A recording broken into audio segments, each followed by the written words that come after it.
Your Excellencies, Governor, Mr. Mayor, Generals and Admiral, veterans, servicemen and women, esteemed guests, and the family of the heroic soldiers laid to rest here. We are here today to honor the American soldiers who crossed the Atlantic Ocean to fight for the freedom of people they had never met. These soldiers left home not knowing if they would ever see the future they were fighting for. The soldiers laid to rest around us did not return home.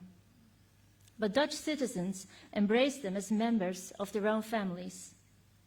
People of all ages placed handwritten thank you letters or a picture of their adopted soldiers on these graves. Some even named their child after their adopted soldier. Mariska and Thijs adopted the grave of Private First Class Carmelo Amoroso and named their son after him. To this day, there's a waiting list for people who want to adopt a grave here at Margraten. And let me tell you about another soldier, a Private First Class whose first name was Bernard. He was born in a village in Wisconsin. In school, he was a bit of a troublemaker, and he was given the nickname Big Guts, while his younger brother was called Little Guts. Not long after he joined the army, his unit was sent to Europe. Despite his nickname, he was only able to show his courage for little more than a month. Shortly before the end of the war, his armed vehicle was hit by German fire. He was only 18 years old. His grave was adopted by Patrick, a Dutch history teacher. Patrick was intrigued by Bernard's last name, Van der Steen, or as we would say, Van der Steen. His research revealed that Bernard's grandparents were Dutch and had emigrated to the US in 1850. Around that time, many Europeans set sail for the United States in search of freedom and opportunity. During the Second World War, many of their sons and grandsons would return to their home continent to liberate its people.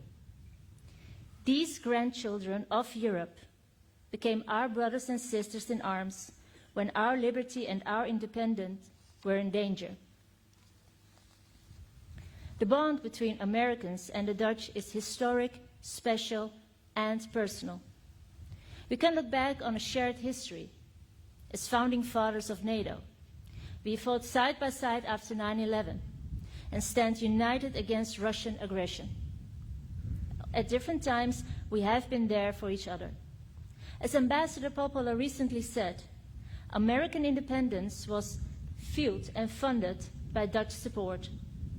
So we look forward to celebrating your 250th birthday with you in July. In the meantime, we will continue to remember our American liberators.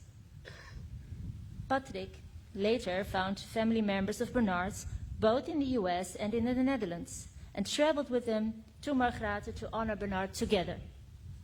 Thijs and Mariska's son will bear Carmelo's name with pride and gratitude.